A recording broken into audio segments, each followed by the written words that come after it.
Terima kasih Anda masih bersama kami di Kompas Bisnis Saudara. Saudara, apakah alasan kepala daerah baru dilantik hingga pembayaran kontrak pekerjaan dilakukan pada akhir tahun bisa jadi alasan kuat, dan juga apakah 4 arahan Menteri Keuangan ke kepala daerah agar dana Pemda tidak parkir di bank tidak diindahkan? Kita bahas bersama dua narasumber melalui saluran Zoom. Ada Sarman Simanjorang, Direktur Eksekutif Apkasi. Pak Sarman, selamat pagi. Selamat pagi Mas Ian, salam sehat dan semangat selalu. Salam sehat dan juga semangat. Dan kita juga ada narasumber Rahma Gafni, Guru Besar Universitas Erlangga. Prof. Gafni, selamat pagi. Pagi Mas Yan, sehat selalu juga. Sehat semua pagi ini. Saya langsung ke Iya, Prof. Ria. Gafni. Ini dengan Ya. adanya dana 203 triliun yang mengendap di bank yang kita bahas tadi, apakah artinya Purbaya Effect ini belum cukup galak untuk menggerakkan dana daerah? Sebenarnya gini Mas Yan, saya perlu menjelaskan gitu ya. Bukan masalah nggak ngefek ya, apa Purbaya galak itu. APBD itu sendiri kan disahkan pada bulan Desember. Bulan Februari itu terdapat perubahan Perbup APBD. Hmm, Nah, untuk melakukan perubahan terbatas atas APBD, misalnya antisipasi mengenai kebijakan pusat dan lain-lain. Nah, perubahan APBD itu biasanya disahkan pada bulan September Oktober. Nah, keterlambatan serapan anggaran itu, Mas Yan, itu salah satunya karena disebabkan proses pelaksanaan kegiatan di daerah itu yang lambat. hmm, Misalnya proses lelang di mana dokumen perencanaan dan kegiatan fisik yang dilaksanakan di tahun bersamaan gitu ya. Nah, ini memang terdapat mekanisme lelang mendahului anggaran TBN 1 oke. misalnya untuk mempercepat pelaksanaan kegiatan dengan klausul bahwa lelang tersebut bisa dibatalkan apabila nantinya dibatalkan untuk disahkan di APBD gitu ya. Namun ini banyak Pemda yang tidak melaksanakan karena ada banyak yang ketakutan dan sebagainya, dan Oke, juga memerlukan persiapan-persiapan yang matang lelang itu. oke, Nah, dana Pemda yang di bank itu biasanya itu digunakan untuk biaya tidak terduga. Jadi oke, untuk antisipasi misalnya terjadi bencana, dan juga digunakan untuk kegiatan-kegiatan yang mengalami keterlambatan pelaksanaan di tahun sebelumnya, dan juga antisipasi jika ada keterlambatan penyaluran dari pusat,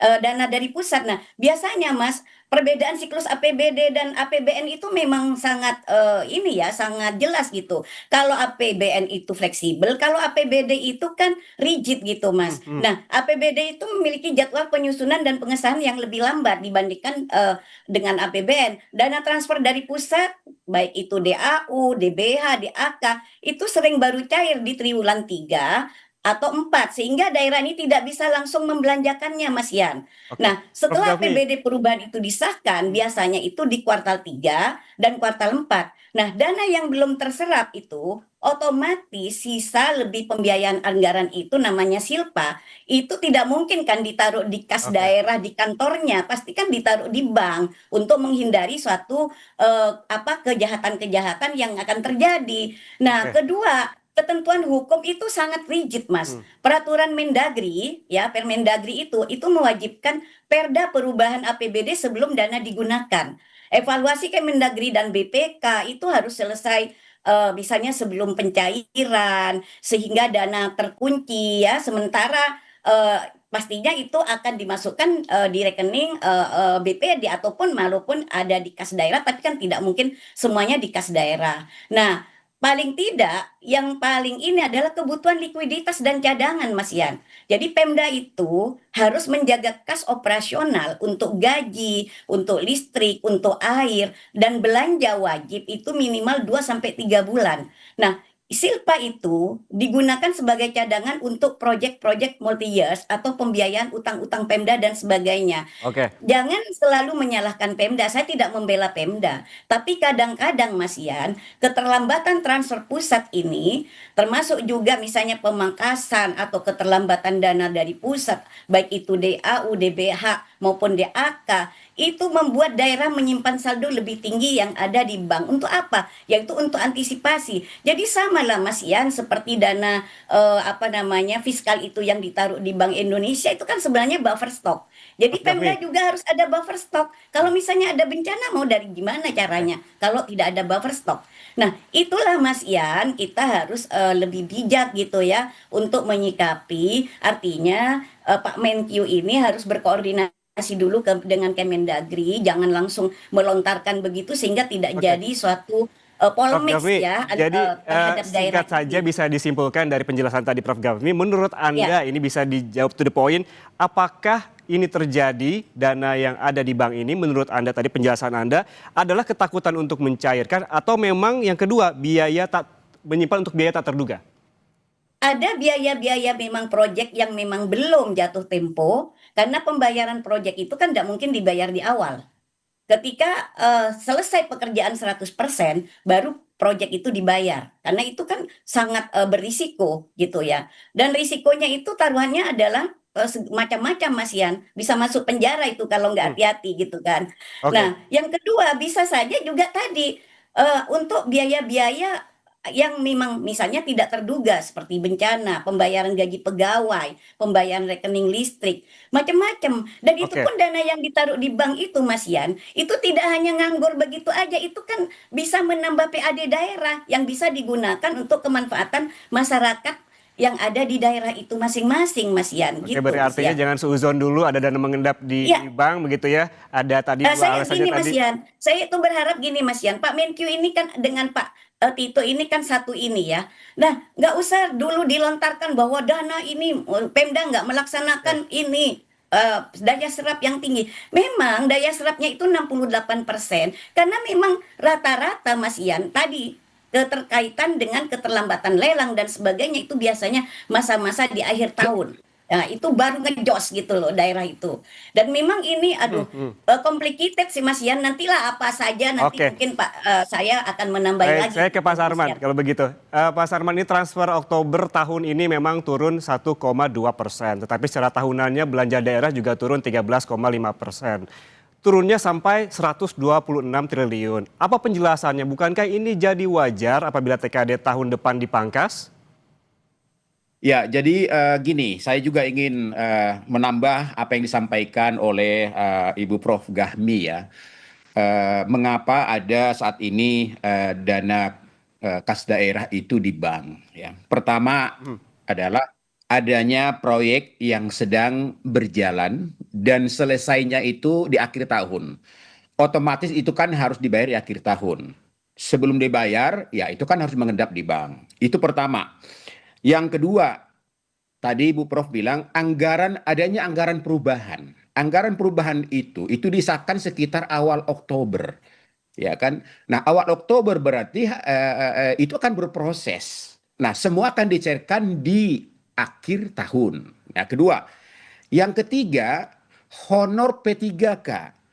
Honor P3K ini itu akan mulai dibayarkan mulai Oktober sampai Januari menunggu verifikasi daripada BKN. Jadi mereka sekarang sudah bekerja tapi belum dicairkan gajinya karena masih nunggu verifikasi dari BKN. hmm. Artinya dana itu harus ada di bank, Pak Yan. Ya Oke. kan?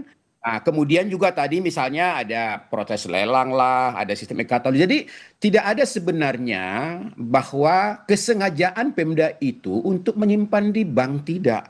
Tidak ada itu.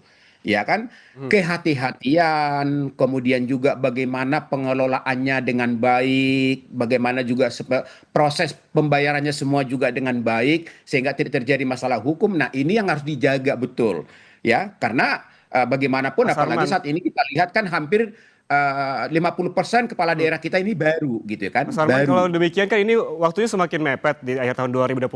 Hanya sebulanan lagi begitu. Tadi juga data Ya. yang 203 triliun itu per November yang dipaparkan oleh Pak Tito. Itu seperti apa? Apakah apabila memang ini tetap ada di bank, apa risikonya? Saya yakin ya ketika nanti proyek sudah jadi sebelum tanggal 20 Desember saya rasa semua nanti sudah dicairkan. Itu sudah dibayarkan. Tapi Mas Ian ya ini catatan juga kalau kita bandingkan dengan anggaran pemerintah pusat ya, pemerintah pusat, sampai dengan bulan Oktober 2025 yang terserap itu baru 70,6% loh. Itu pemerintah pusat. Artinya bahwa dalam 2 bulan ke depan masih ada 30% yang belum terserap. Dibandingkan dengan pemerintah daerah masih jauh. Ya. Kita lihat dalam hal ini. Nah, sehingga maksud saya gini loh. Jadi yang namanya belanja pemerintah ini, bahwa pemerintah pusat, pemerintah daerah kan merupakan stimulus untuk menggerakkan ekonomi kita, untuk menggerakkan sektor-sektor swasta. Jadi ketika misalnya pemerintah daerah juga tanda kutip ya agak disorot, ya pemerintah pusat juga seharusnya juga dilihat juga bahwa penyaluran anggaran pemerintah pusat juga masih sampai Oktober itu masih 70,6%. Ya. Artinya masih banyak yang belum diserap dalam hal ini. Nah, ini menjadi evaluasi dan catatan, dan memang saya setuju dengan Ibu Prof tadi bahwa agar pemerintah pusat melihat dulu komunikasi dengan para kepala daerah sebenarnya faktor-faktor apa gitu loh. Jadi jangan sampai ada kesan bahwa kepala daerah sengaja misalnya menyimpan itu di bank, itu saya rasa tidak ada. Pak Itu Sarman. nanti akan diberikan tepat waktunya Oke. sesuai dengan proyek yang sudah berjalan gitu. Mas Arman kan pada akhirnya kita mengacu pada pernyataan dari Menteri Keuangan sebelumnya yang mengeluarkan instruksi, ada 4 instruksi. Salah satunya yaitu memanfaatkan dana simpanan Pemda di perbankan untuk belanja program daerah. Ini artinya berarti kan memang harus secepatnya juga dikeluarkan, atau seperti apa penjelasannya? Betul, betul. Memang itu betul. Makanya saya katakan tadi kan ada yang proyek ini ada yang proyek yang sedang berjalan, selesai akhir tahun, ya. Yang kedua, yang saya katakan tadi, yang namanya anggaran perubahan itu disahkan sekitar Oktober. Otomatis kan itu mulai dari situ berproses proyeknya, programnya. Saya yakin pemerintah daerah itu kan sudah punya mekanisme bahwa sampai tanggal berapa terakhir membayar dari kas. Ya, itu biasanya di bawah tanggal 20 itu sudah selesai semuanya. Jadi kita lihat nanti bahwa di tanggal 20 itu Oke. anggaran pemerintah daerah itu udah pasti terserap, sudah dibayar kepada para perusahaan-perusahaan misalnya menjadi mitra-mitra pemerintah daerah dalam hal ini. Gitu. Oke, kalau kita berbicara bukan nilai ya Pak Sarman, tapi rasio. Secara rasio transfer ke daerah ini lebih besar dibandingkan ke pusat. Jika melihat angka ini sebetulnya pemerintah lebih memperhatikan daerah dong sesungguhnya. Ya sebenarnya sih enggak juga kalau kita lihat ya dalam hal ini. Tapi memang benar begini, bahwa pertumbuhan ekonomi nasional ini seharusnya kan itu merupakan kontribusi daripada pertumbuhan ekonomi daerah dalam hal ini. Ya, sehingga memang semakin banyak anggaran yang berputar di daerah, itu akan menggerakkan ekonomi di daerah, tentu itu akan memberikan kontribusi terhadap pertumbuhan ekonomi nasional dalam hal ini. Ya, sehingga memang ketika ada penurunan anggaran transfer ke daerah, ya boleh dikatakan nantinya tahun depan ekonomi di daerah itu ya sedikit akan semakin tertekan. Oke, baik gitu. Prof Gafni, sepertinya geleng-geleng nih, ada yang bisa diungkapkan. Iya Mas Yan, sebenarnya bukan apa namanya, saya kira apa yang disampaikan Pak Sarman itu betul.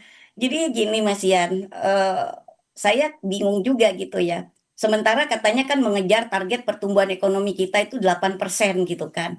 Tapi ini pemangkasan dana ke daerah ini luar biasa besarnya gitu. Padahal semacam kayak proyek-proyek padat karya itu kan ada di daerah, Mas, Oke. gitu loh. Jadi itu yang bisa mendongkrak bagaimana daya beli masyarakat ini juga tinggi. Nah, kalau daya beli masyarakat itu rendah, gimana kita mau menggerakkan productivity? Ya nggak mungkin, Mas. Mau ngejar seperti apapun, 6% pun saya kira nggak akan nyampe. Di tahun 2006 ini bahkan masih di bawah 5% menurut saya gitu ya. Itu. Prof Gafni, tadi saya bicara soal rasio begitu, transfer ke daerah per Oktober yaitu 82%, sedangkan pusat 70%-an.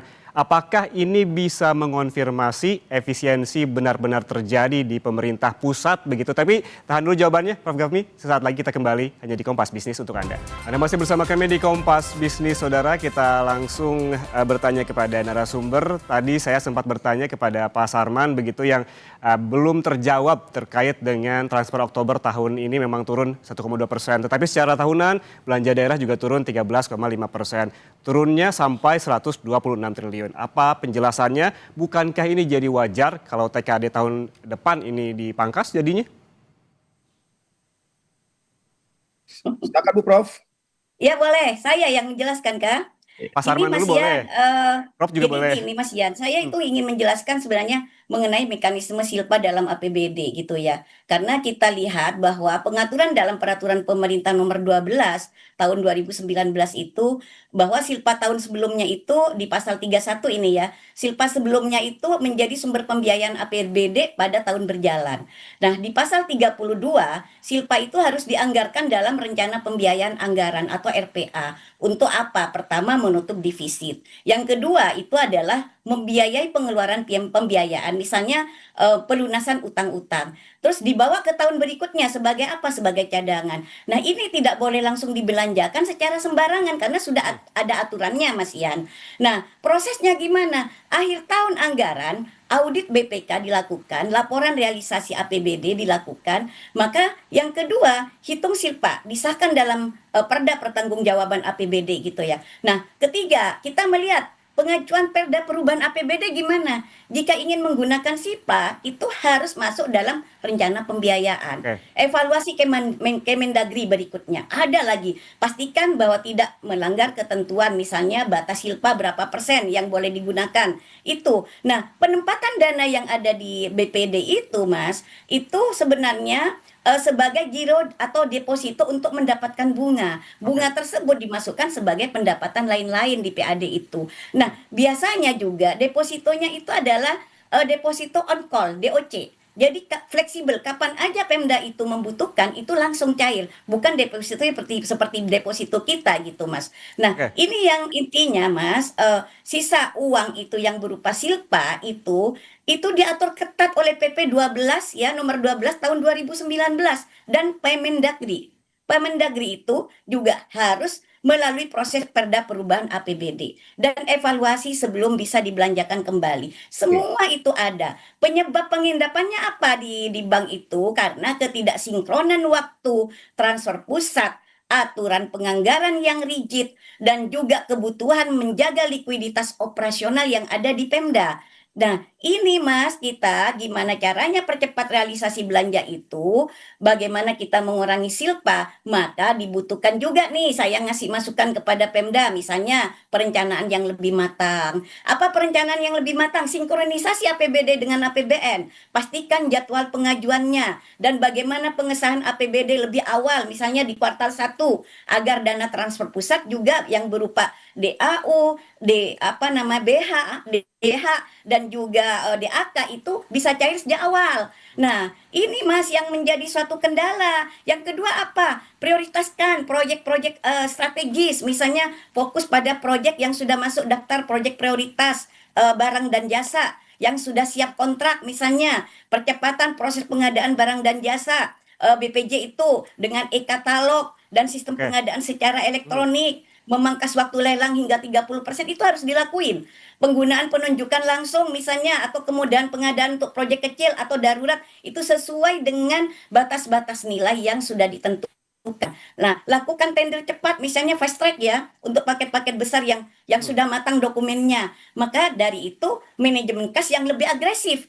Nah, cash management system ini artinya apa? Harus ada sinkronisasi arus Oke. kas harian agar dana tidak terjadi idle di rekening. Kedua, penggunaan bagaimana misalnya kartu kredit pemerintah ya untuk belanja operasional kecil agar pencairan itu lebih cepat dan penerapan payment request system Baik. untuk memproses pembayaran proyek-proyek itu tepat waktu, Mas. Paling penting apa, Mas? Koordinasi secara intensif antar OPD ini yang harus dilakukan. Saya lihat ini Pak Sarman di daerah-daerah ini kurang koordinasinya secara intensif antar OPD ini yang juga menjadi gejala-gejala kenapa juga proses-proses lelang itu agak telat gitu Pak Sarman. Ya, Pak Sarman, boleh ditanggapi? Mas Ian begini, Ya. seharusnya Kementerian Keuangan itu tidak bisa menyamaratakan semua pemerintah daerah. Ya. Ya. Pemerintah daerah kita, apalagi di kabupaten lah ya, di kabupaten itu ada 416 kabupaten. Secara keseluruhan, bahwa pemerintah daerah yang fiskalnya kuat itu hanya 5%.